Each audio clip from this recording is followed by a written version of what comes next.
সাবেক আইজিপি বেনজিরই মানছি না, আর তোমারে মানবনি আমি। তার লক্ষ্য কোন এজেন্ডা বাস্তবায়নের জন্য আপনারা আমার দেশকে শেখ হাসিনা কিছু কিছু কথায় আমার দিকে তাকান নাই, নিচের দিকে তাকাইছিলেন, কিন্তু সবগুলা কাজে কথা। আসসালামু আলাইকুম দর্শক, দেশ ও দেশের বাইরে থেকে যারা এই মুহূর্তে আমার ভিডিওটি দেখেছেন সবাইকে অসংখ্য অসংখ্য ধন্যবাদ। দর্শক, প্রথমেই আপনারা ব্যারিস্টার সুমনের কথা শুনেছেন যে বেনজির আহমেদকে নিয়ে উনি যে কঠিন বক্তব্য দিয়েছেন, সেখানে উনি বলেছেন যে মাননীয় প্রধানমন্ত্রী আমি কথা বললে সেখানে নিজ দিকে মাথা করে থেকেছে, আমার কথার উত্তর দেয় নাই। তা আমি সামান্য এই বেনজির আহমেদকে কোনো ভয় পাই না, আমি তাকে ছাড় দিতে চাই না। যতই রামছাম কাহিনী ব্যারিস্টার সুমনকে শোনাক, এতে কোনো প্রকার লাভ হবে না। তো আমরা চলুন ব্যারিস্টার সুমনের বক্তব্য অনুযায়ী কিছু শুনে আসি। বেনজির থেকে বেশি আমার পরিবারের ব্যাংক এবং অন্যান্য সূত্র থেকে ঋণ, লোন বা দেনা রয়েছে। এটি মূলত তাদের ব্যবসায়িক আয় এবং ব্যাংক এবং অন্যান্য সূত্র থেকে সংগৃহীত লোনের মাধ্যমে এই ব্যবসা প্রতিষ্ঠানকে তারা ধীরে ধীরে গড়ে তুলেছে।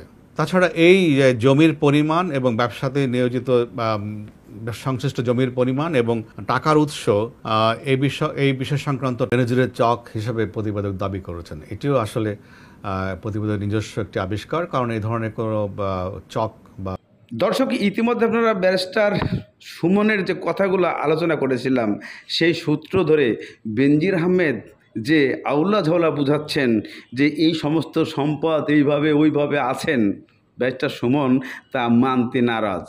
ব্যারিস্টার সুমন বলছে যে আপনি যা কিছু বুঝান না কেন, আপনাকে কোনো প্রকার ছাড় দেওয়া হবে না, আমি আপনাকে কোনো প্রকার ছাড় দেব না। আইনি মামলায় গেছি, আমি দুদকের যে মামলা কখনোই তুলে নেব না, আমি চ্যালেঞ্জ করব আপনাকে এই মামলা দিয়েই। দর্শক, আমি চ্যালেঞ্জের এই মোকাবিলায় ব্যারিস্টার সুমনের কিছু আপনাদেরকে শোনাতে চাই। চলুন ব্যারিস্টার সুমনের কাছে। যতগুলা কথা বলছি আমি এখানে সবার সামনে বলতে পারি না, যতগুলা কথা বলছি আমি, জননেত্রী শেখ হাসিনা কিছু কিছু কথায় আমার দিকে তাকান নাই, নিচের দিকে তাকাইছিলেন, কিন্তু সবগুলা কাজে কথার ব্যাপারে উনি অ্যাকশন নিছেন। এটাই আমার সবচেয়ে বড় প্রাপ্তি। আমি নৌকা পাই নাই, কিন্তু বঙ্গবন্ধু কন্যা জননেত্রী শেখ হাসিনার আশীর্বাদ এবং দোয়া আমি পাইছি। মাননীয় প্রধানমন্ত্রীর সামনে দাঁড়াইয়া সাহস করে বলছিলাম যে মাননীয় প্রধানমন্ত্রী, মাননীয় স্পিকার, এমন এক দেশে জন্মাইছি যে দেশে উদ্যোক্তার চেয়ে দালালের দাম বেশি। দর্শক বন্ধুরা, ইতিমধ্যে আপনারা ব্যারিস্টার সুমনের কথাগুলো শুনেছেন। ব্যারিস্টার সুমন যে বক্তব্যগুলো দিয়েছেন মাননীয় প্রধানমন্ত্রীকে নিয়ে, সে বর্তমান সংসদে, এই সূত্র ধরে উনি বলতে চেয়েছে যে প্রধানমন্ত্রীকে আমি ছাড় দিই নাই, আর বেনজির আহমেদকে কখনোই সম্ভব হয় না তাকে ছাড় দেওয়ার।